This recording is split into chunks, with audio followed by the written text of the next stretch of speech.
Hello दोस्तों, कैसे हैं? आशा करते हैं अच्छे होंगे दोस्तों। आज के सेशन में हम लोग बात करने वाले हैं शब्द विचार, और ये वीडियो 7वां होने वाली है दोस्तों।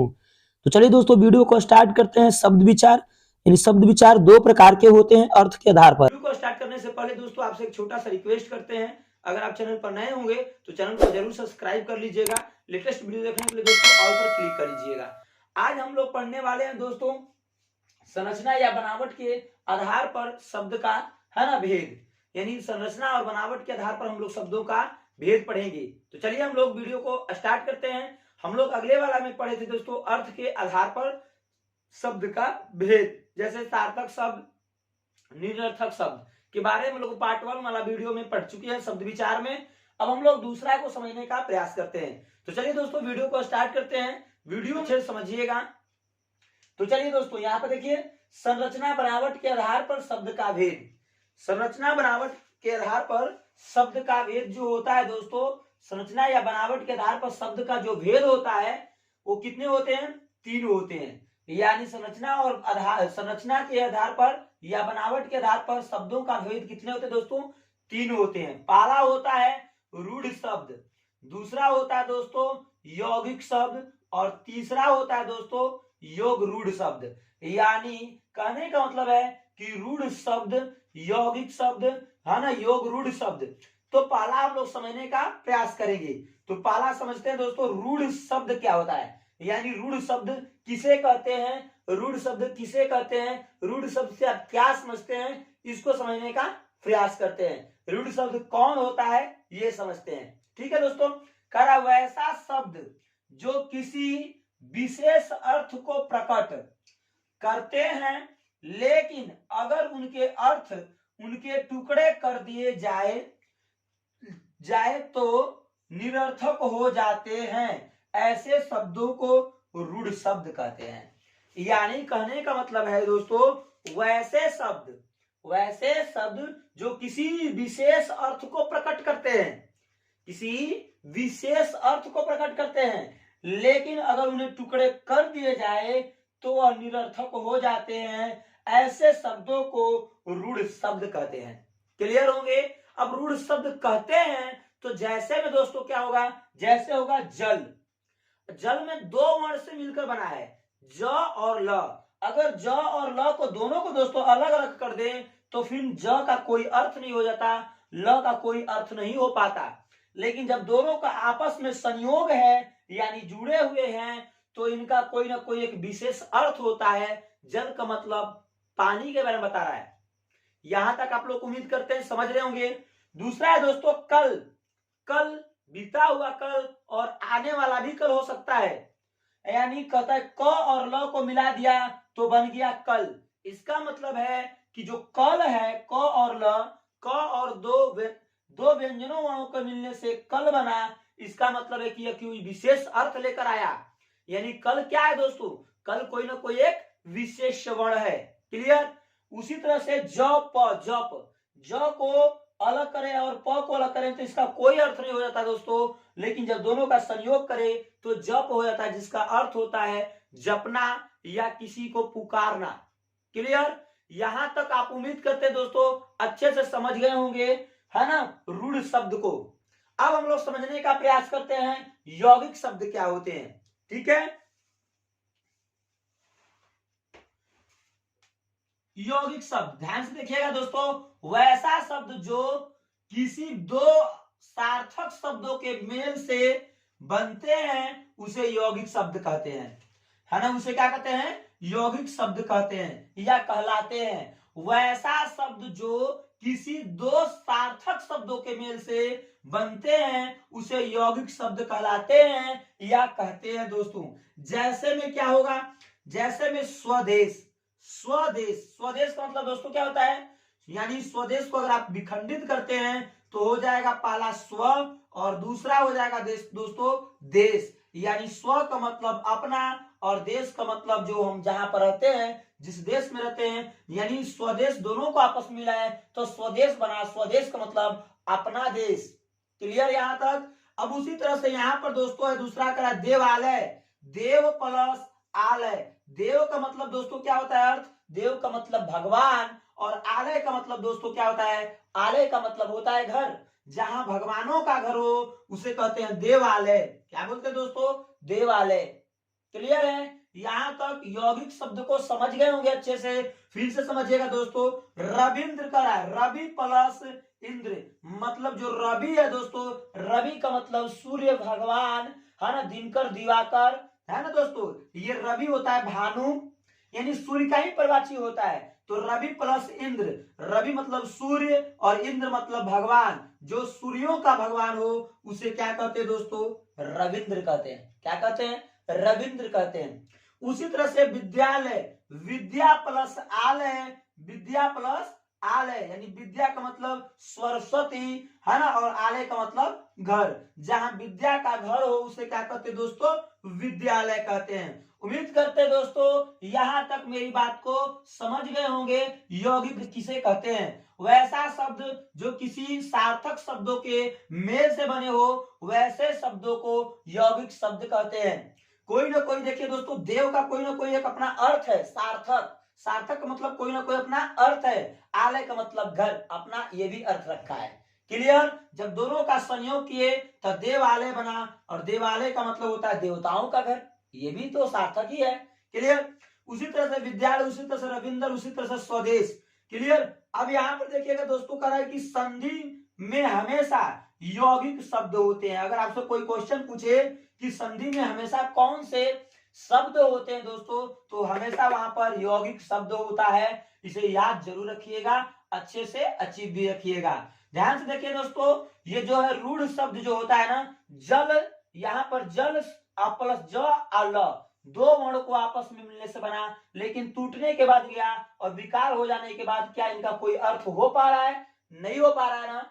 तो योग रूढ़ शब्द वैसा शब्द जो किसी विशेष अर्थ को प्रकट करता हो, जो किसी खास अर्थ को बताता हो, लेकिन अगर उनके टुकड़े कर दिए जाए तो वह निरर्थक हो जाते हैं। जैसे यहाँ पर ज है और ल है दोस्तों, एक दोनों एक क्या हो गए? निरर्थक हो गए हैं। क्या हो गए? निरर्थक हो गए हैं। उम्मीद करते हैं दोस्तों यहाँ पर आप योग रूढ़ शब्द और यौगिक शब्द को अच्छे से समझ गए होंगे। मेरी बात अगर आपको समझ में आए तो एक प्यारा सा लाइक जरूर कर दीजिएगा, चैनल को जरूर सब्सक्राइब कर दीजिएगा दोस्तों। अब हम लोग समझने का प्रयास करेंगे योग रूढ़ शब्द क्या है। तो आइए योग रूढ़ शब्द को समझते हैं। करने वाले हैं योग रूढ़ शब्द, ठीक है? यानी योग रूढ़ शब्द किसे कहते हैं, ध्यान से समझिएगा दोस्तों। योग रूढ़ शब्द वैसा शब्द जो किसी दो शब्दों के योग से बने होते हैं तथा किसी विशेष अर्थ का बोध कराते हैं, उसे योग रूढ़ शब्द कहते हैं। वैसा शब्द जो किसी दो शब्द के योग से बने होते हैं तथा किसी विशेष अर्थ का बोध कराते हैं, उसे योग रूढ़ शब्द कहते हैं। जैसे दोस्तों दशानन, दशानन का मतलब 10 आनन है। यहाँ पे देखिए 10 आनन वाला, यानी 10 आनन वाला व्यक्ति, अर्थात कौन दोस्तों? अर्थात रावण। रावण 10 आनन वाला व्यक्ति है। उसी तरह से पंकज, पंकज का मतलब होता है कमल, यानी कीचड़ में उत्पन्न होने वाला, कीचड़ में उत्पन्न होने वाला अर्थात कमल।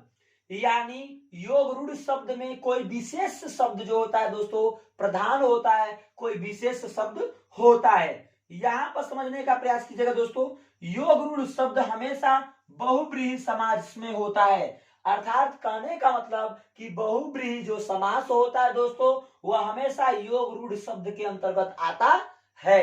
क्लियर है? यहां तक उम्मीद करते हैं आप लोग मेरी बात को समझ गए होंगे। वैसा शब्द जो किसी दो शब्द के योग से बने होते हैं तथा किसी विशेष अर्थ का बोध कराते हैं, उसे हम योग रूढ़ शब्द कहते हैं। अब हम लोग समझने का प्रयास करेंगे दोस्तों प्रयोग के आधार पर शब्द के दो भेद। प्रयोग के आधार पर शब्द के कितने भेद होते हैं दोस्तों? दो भेद होते हैं। पहला होता है विकारी शब्द, दूसरा होता है दोस्तों अविकारी शब्द। तो आइए हम लोग विकारी शब्द को समझते हैं यहाँ पर, ठीक है? यानी विकारी शब्द क्या है दोस्तों? वैसा शब्द जिसके रूप में लिंग वचन कारक हर के अनुसार परिवर्तन होते हैं, वे शब्द जो होते हैं विकारी शब्द कहलाते हैं। यानी वैसा शब्द दोस्तों जिनके रूप में लिंग, वचन और कारक के अनुसार परिवर्तन होता है, परिवर्तित होते हैं, वैसे को हम विकारी शब्द कहते हैं। जैसे दोस्तों, जैसे में है बच्चा पढ़ता है, तो बच्चा पढ़ता है अगर इसके लिंग में दोस्तों परिवर्तन करें तो हो जाएगा बच्ची पढ़ती है। यानी यहाँ पर लिंग को दर्शा रहा है कि बच्चा पढ़ता एक लड़का है, और यहाँ पर मैंने तुरंत इसके लिंग में परिवर्तन किया तो बच्ची पढ़ती है। यानी लिंग में परिवर्तन यहाँ पर दर्शाई गई है। लिंग में परिवर्तन से है ना दोस्तों, विकारी जो शब्द होते हैं उनमें परिवर्तन होता है। जैसे बच्चा सोता है, तो बच्चा सोता है, यहाँ पर है बच्चे सोते हैं। यानी यहाँ पर बहुवचन में बच्चे सोते हैं, यहाँ पर दोस्तों बच्चा सोता है। यानी ये किसको रिप्रेजेंट कर रहा है दोस्तों? वचन को। यहाँ पर एक वचन है और यहाँ पर बहुवचन है। क्लियर? यहाँ पर देखिए दोस्तों कारक, यानी बच्चा सोता है, यानी बच्चा सोता है, यहाँ पर बच्चे को सोने दो, बच्चे को सोने दो, यानी पर जो को है दोस्तों का है, कारक है। क्लियर होंगे? उम्मीद करते हैं दोस्तों आप लोग मेरी बात को यहाँ तक समझ गए होंगे विकारी शब्द को। यानी वैसा शब्द जिसके रूप में लिंग, वचन, कारक, लिंग, वचन और कारक के अनुसार परिवर्तन होते हैं, वैसे शब्द को विकारी शब्द कहते हैं। क्लियर? अब हम लोग समझेंगे दोस्तों अविकारी शब्द। यानी अविकारी शब्द क्या होता है? तो वैसा शब्द जिसमें लिंग, वचन, कारक आदि के शब्दों में कोई फर्क नहीं पड़ता है, अर्थात कोई परिवर्तन नहीं होता है, उसे हम लोग अविकारी, यहाँ पर है उसे, है ना, उसे हम अविकारी शब्द कहते हैं। जैसे दोस्तों तथा, धीरे, किंतु, परंतु, तेज। जैसे तुम उस समय गए थे परंतु तुम अच्छा नहीं कर पाए। आम, सीता ने आम खाया, है ना, परंतु मुझे नहीं दिया। इस तरह के इसमें एग्जाम्पल होते हैं। यानी वाक्य में कोई परिवर्तन कर दो, है ना, लिंग में भी परिवर्तन हो जाए या कारक में परिवर्तन हो जाए दोस्तों, लेकिन तथा, धीरे और किंतु, परंतु, तेज इत्यादियों में कोई फर्क नहीं पड़ता है, उसे हम लोग क्या बोलते हैं दोस्तों?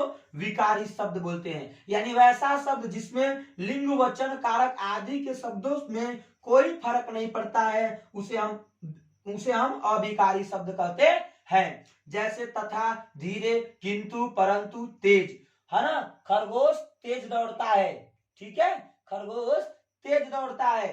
तो क्या यहाँ पर बताइए खरगोश से तेज घोड़ा दौड़ता है, तो क्या यहाँ पर आपको फर्क लग रहा है? तेज में कोई फर्क नहीं, लिंग बदल रही है, वचन भी बदल रहे हैं, लेकिन कारक भी बदल रही है, कोई फर्क नहीं हो रहा है वाक्य में दोस्तों, तो उसे हम कहते हैं अविकारी शब्द। क्लियर होंगे?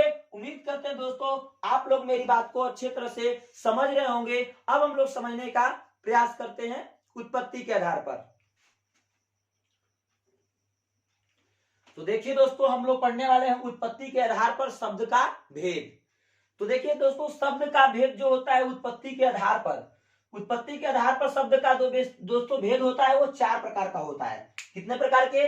4 प्रकार के। कौन कौन से दोस्तों? पहला होता है तत्सम शब्द, तद्भव शब्द, दूसरा होता है तद्भव शब्द, तीसरा होता है देशज शब्द, चौथा होता है दोस्तों विदेशज शब्द, जिसे हम विदेशी शब्द भी बोलते हैं। ठीक है, यानी हम लोग पहला पढ़ने का प्रयास करेंगे दोस्तों तत्सम शब्द क्या है। ठीक है, वैसा शब्द जिसकी उत्पत्ति संस्कृत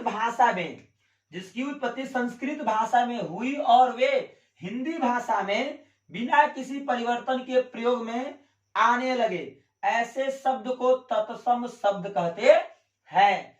फिर से समझिए दोस्तों, वैसा शब्द जिसकी उत्पत्ति संस्कृत भाषा में हुई, ठीक है, हुई और वे हिंदी भाषा में बिना कोई सी परिवर्तन के प्रयोग में आने लगे, तो उसे हम लोग क्या कहते हैं? तत्सम कहते हैं। क्या कहेंगे दोस्तों? तत्सम शब्द। जैसे ये देखिए पुष्प का प्रयोग दोस्तों ज्यादातर संस्कृत में होता था, लेकिन अब किस में होता है दोस्तों? हिंदी में भी होता है। पुष्प, पुस्तक, पृथ्वी, क्षेत्र, कार्य, कवि, माता, विद्या, नदी, फल, अग्नि, पुस्तक इत्यादि का प्रयोग ज्यादातर संस्कृत में होता था दोस्तों, लेकिन वह अब बिना कोई परिवर्तन किए हुए परिवर्तन किए हुए किसमें प्रयोग होता है दोस्तों, अब हिंदी में होता है, तो उसे हम क्या कहेंगे, तत्सम शब्द कहेंगे। यानी कहने का मतलब है कि वैसा शब्द जिसकी उत्पत्ति पहले संस्कृत भाषा में हुई हो लेकिन बिना कोई परिवर्तन किए उसका प्रयोग हम जब हिंदी में करने लगते हैं तो उसे हम तत्सम शब्द कहते हैं। यहां तक दोस्तों उम्मीद करते हैं आपको क्लियर होगा। अब हम लोग समझने का प्रयास करते हैं तद्भव क्या होता है। यानी तद्भव शब्द वैसा शब्द जिसकी उत्पत्ति संस्कृत भाषा से हुई थी लेकिन वे रूप बदलकर हिंदी में आ गया हो, उसे तद्भव शब्द कहते हैं। यानी जिसकी उत्पत्ति संस्कृत भाषा में हुई हो लेकिन वह अपना रूप बदलकर जब अपना कोई रूप बदलकर संस्कृत में उसकी उत्पत्ति जब संस्कृत भाषा में हुई हो लेकिन वह अपना रूप बदलकर हिंदी में प्रयोग किया जाने लगा हो, उसका प्रयोग रूप बदलकर हिंदी में प्रयोग किया जाने लगा हो, उसे हम कहते हैं तद्भव। यानी कहने का मतलब है कि तद्भव किसे कहते हैं, तो संस्कृत का बिगड़ा हुआ रूप को, संस्कृत के बिगड़ा हुआ रूप को तद्भव कहते हैं। आप ऐसे भी कह सकते हैं। यानी संस्कृत के बिगड़े हुए रूप को क्या कहते हैं दोस्तों, तद्भव। ठीक है। और संस्कृत में वैसा शब्द, ध्यान समझिएगा, वैसा शब्द जिसकी उत्पत्ति संस्कृत भाषा से हुई थी लेकिन वे रूप बदलकर हिंदी में आ गया, यानी उसका प्रयोग हिंदी में होने लगा। ठीक है, उसे तद्भव शब्द कहते हैं। जैसे दुग्ध, दुग्ध का उत्पत्ति दोस्तों संस्कृत में हुई थी लेकिन अब उसका प्रयोग किसमें होता है दोस्तों, हिंदी में होता है। लेकिन हिंदी में क्या होता है, दूध होता है। यानी संस्कृत का बिगड़ा हुआ रूप क्या है, दूध है। क्लियर। यानी दुग्ध का बिगड़ा हुआ रूप क्या है, दूध है। यानी ये क्या हो जाएगा दोस्तों, तत्सम हो जाएगा और ये हो जाएगा तद्भव। क्लियर।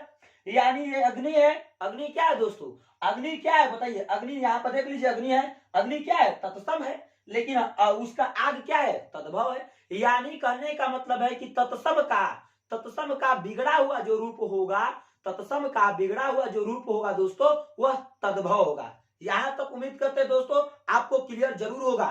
ठीक है। अब देखिए कार्य, तो कार्य का क्या है, संस्कृत रूप है। कार्य क्या है, संस्कृत रूप है, लेकिन उसके हिंदी रूप में क्या बोलते हैं दोस्तों, काम बोलते हैं। क्या बोलते हैं, काम बोलते हैं। यानी कार्य का काम। क्लियर है। यानी कार्य का काम। तो एक बार फिर से समझ लेते हैं तद्भव शब्द, सॉरी तत्सम शब्द को फिर से समझ लेते हैं। वैसा शब्द जिसकी उत्पत्ति संस्कृत भाषा से हुई और वे हिंदी भाषा में बिना कोई परिवर्तन के प्रयोग किया जाता है। यानी जिसकी उत्पत्ति संस्कृत भाषा में हुई हो लेकिन बिना कोई परिवर्तन के उसका प्रयोग जो दोस्तों हिंदी में करते हैं उसे हम लोग तत्सम कहते हैं। लेकिन अगर तत्सम का बिगड़ा हुआ रूप जो होगा उसे हम तद्भव कहते हैं। क्लियर दोस्तों, उम्मीद करते हैं आप लोग मेरी बात को समझ रहे होंगे। अब हम इधर समझने का प्रयास करेंगे देशज। क्या समझेंगे दोस्तों, देशज शब्द। यानी वैसा शब्द जो भारत के विभिन्न स्थानीय बोलियों में से हिंदी में आ गया हो उसे देशज शब्द कहते हैं। यानी वैसा शब्द जो भारत के विभिन्न स्थानीय बोलियों में से है ना हिंदी में प्रयोग किया जाने लगा हो उसे हम लोग क्या कहते हैं दोस्तों, देशज कहते हैं। जैसे पेट, डिबिया, समोसा, डोसा, लड्डू, खिड़की, है ना, खटखटाना, इडली, लोटा, पगड़ी, है ना, थैला। यानी पेट है, डिबिया है, समोसा है, डोसा है, लड्डू है, खिड़की है, खटखटाना है, इडली है, लोटा है, पगड़ी है और थैला है। दोस्तों ये क्या है, भारत के विभिन्न स्थानीय भाषाओं है, भारत के विभिन्न राज्यों में बोलने जाने वाली भाषाएं हैं जिसे हम लोग देशज कहते हैं। क्या कहते हैं दोस्तों, देशज कहते हैं। क्लियर कर, उम्मीद करते हैं दोस्तों आप लोग मेरी बात को समझ रहे होंगे। अब समझने का प्रयास करते हैं विदेशज। यानी विदेशज अर्थात विदेशी शब्द। तो दोस्तों ध्यान से समझिएगा। अब हम लोग समझने का प्रयास करेंगे विदेशज शब्द। यानी वैसा शब्द जो भारत से बाहर की भाषाओं से है, यानी जो विदेशों से आया है लेकिन उसका प्रयोग ज्यों के त्यों हिंदी में प्रयोग होता है उसे हम लोग क्या कहते हैं दोस्तों, विदेशज शब्द कहते हैं। यानी वैसा शब्द दोस्तों जो भारत के विभिन्न स्थानों यानी भारत से बाहर की भाषाओं यानी विदेशों से आया हो उस भाषाओं को हम लोग है ना हिंदी में ज्यों का त्यों प्रयोग कर देते हैं। यानी ज्यों का त्यों हम लोग हिंदी में जब प्रयोग करते हैं तो उसका प्रयोग करते हैं तो उसे हम लोग क्या कहते हैं दोस्तों, उसे हम कहते हैं विदेशज शब्द या विदेशी शब्द। क्लियर? उम्मीद करते हैं यहां तक क्लियर होंगे। तो दोस्तों देखिए नीचे मैंने कुछ विदेशी शब्दों को लिख रखी है, ध्यान से समझिएगा, क्योंकि इसमें से एक भी पूछ दिया तो आप फंस सकते हैं, नहीं समझ में आएगा, इसलिए अच्छे से समझने का प्रयास कीजिएगा। देखिए दोस्तों पहला है अंग्रेजी। अंग्रेजी में कौन कौन आता था, यानी अंग्रेजी ने कौन कौन सा शब्द लेकर आए यहाँ पर भारत में, तो पहला लेकर आए थे कॉलेज, पेंसिल, रेडियो दोस्तों, डॉक्टर, कॉलेज, है ना, doctor, college, pencil, radio, cycle, ticket, cigarette और पेन। क्लियर? यानी ये अंग्रेज के द्वारा भारत में, है ना, जब यहाँ पर आए थे व्यापार करने के क्रम में, तो उसने इतने शब्दों का प्रयोग हम लोगों को क्या किया दोस्तों, सिखा दिया हिंदी में ज्यों का त्यों करने। इसलिए उसे हम लोग क्या कहते हैं, विदेशज शब्द कहते हैं। उसे क्या कहते हैं, विदेशज शब्द कहते हैं। उसी तरह से फ्रांसीसी, फ्रांसीसी क्या बोलते हैं दोस्तों, फ्रांसीसी का हम लोग प्रयोग करते हैं तो भारत में क्या करते हैं, पहला अनार, चश्मा, दुकान, है ना, दरबार, आदमी। आपसे जरूर पूछ सकता है दोस्तों, आदमी बहुत ज्यादा इंपोर्टेंट है, चश्मा और अनार बहुत ज्यादा इंपोर्टेंट है, इसलिए ध्यान से समझने का प्रयास कीजिएगा। पूछेगा कि आदमी या अनार या चश्मा जो है कौन सा शब्द है, देशज, विदेशज, तत्सम, तद्भव, तो आप फंस सकते हैं, इसलिए अच्छे से समझने का प्रयास कीजिएगा। अनार, चश्मा, दुकान, दरबार, आदमी। यहां पर दोस्तों अरबी है, यहां पर क्या है, अरबी। तो अरबी में क्या आता है दोस्तों, कमल, कानून, खत, गरीब, कैदी, है ना। यानी जो कमल, कानून, खत, गरीब, कैदी हम लोग जो बोला करते हैं, शब्द प्रयोग करते हैं हिंदी में दोस्तों, तो वो क्या होते हैं, अरबी होते हैं। तुर्की में दोस्तों, तुर्की ने यानी तुर्की से प्रयोग होता है, तो दोस्तों तुर्की शब्दों के द्वारा शब्दों का प्रयोग हम लोग कर देते हैं, जिससे विदेशज शब्द कहते हैं। विदेशज का मतलब होता है जो विदेश से आई हुई शब्द हो, यानी ऐसा शब्द जो विदेश से आई हो, लेकिन उसका प्रयोग हम ज्यों का त्यों हिंदी में कर देते हैं। जैसे कैंची, चाकू, तोप, बारूद, दरोगा। दरोगा दोस्तों क्या है ना, तुर्की है। उसी तरह से यहाँ पर दोस्तों पुर्तगाली है, पुर्तगाली है। पुर्तगाली में क्या होगा दोस्तों, अचार होगा, गमला होगा, साबुन होगा, कमीज होगा और तंबाकू होगा। यानी पुर्तगाली जो हमारे देश में भारत में आए थे, तो उसने प्रयोग किया अचार, गमला का, साबुन, कमीज और तंबाकू। यानी ये दोस्तों हम लोग भी प्रयोग करते हैं इसका प्रयोग, लेकिन हमें पता नहीं चलता है। लेकिन आप अब अच्छे से समझ गए होंगे कि दोस्तों आचार जो होता है वो पुर्तगाली है, गमला पुर्तगाली है, साबुन पुर्तगाली है, कमीज पुर्तगाली है और तंबाकू पुर्तगाली शब्द है। हाँ, एक दोस्तों क्वेश्चन में पूछा हुआ था, एक बार पूछा था कि रिक्शा कौन सा शब्द है, तो रिक्शा दोस्तों जापानी शब्द होता है। ध्यान से समझने का प्रयास कीजिएगा, रिक्शा बहुत ज्यादा इंपोर्टेंट है। अच्छे से अगर नोट्स पेन लेकर कर रहे होंगे तो अच्छे से लिख लीजिएगा। रिक्शा कौन सा है दोस्तों, विदेशज शब्द है, लेकिन वो कौन सा है, जापानी है। क्लियर? अब इधर देखिए, फ्रांसीसी में क्या होगा दोस्तों, पुलिस होगा, इंजीनियर होगा और बिगुल। बिगुल मतलब जो लोग बजाते हैं, ठीक है, पुलिस, इंजीनियर और बिगुल। चीनी में दोस्तों क्या होगा, तो तूफान होगा, पटाखा होगा, चाय होगा और लीची होगा, ठीक है। और यूनानी में दोस्तों क्या होगा, ध्यान से समझिएगा, टेलीफोन, है ना, टेलीग्राम और डेल्टा। उम्मीद करते हैं दोस्तों आप लोग मेरी बात को समझ गए होंगे यहाँ तक। यूनानी जो शब्द होता है वो होता है टेलीफोन, है ना, टेलीग्राम और डेल्टा। उसी तरह से चीनी हो जाता है दोस्तों तूफान, पटाखा, चाय और लीची। यहाँ पर फ्रांसीसी में पुलिस, इंजीनियर, बिगुल। तो उम्मीद करते हैं दोस्तों यहाँ तक मेरी बात को समझ रहे होंगे। अगर मेरी बात आपको अच्छे से समझ में आए, वीडियो अच्छा लगे तो एक प्यारा सा लाइक करिए, चैनल को सब्सक्राइब कर दीजिएगा दोस्तों। लेटेस्ट वीडियो देखने के लिए दोस्तों ऑल पर क्लिक कर दीजिएगा। दोस्तों मिलते हैं नेक्स्ट वीडियो में एक नई वीडियो के साथ। जय हिंद दोस्तों। हमने अभी तक शब्द विचार को पूरे कंप्लीट किया। अगले क्लास में हम लोग दोस्तों सेशन को आगे बढ़ाने का प्रयास करेंगे। तो चलिए दोस्तों मिलते हैं नेक्स्ट वीडियो में। जय हिंद।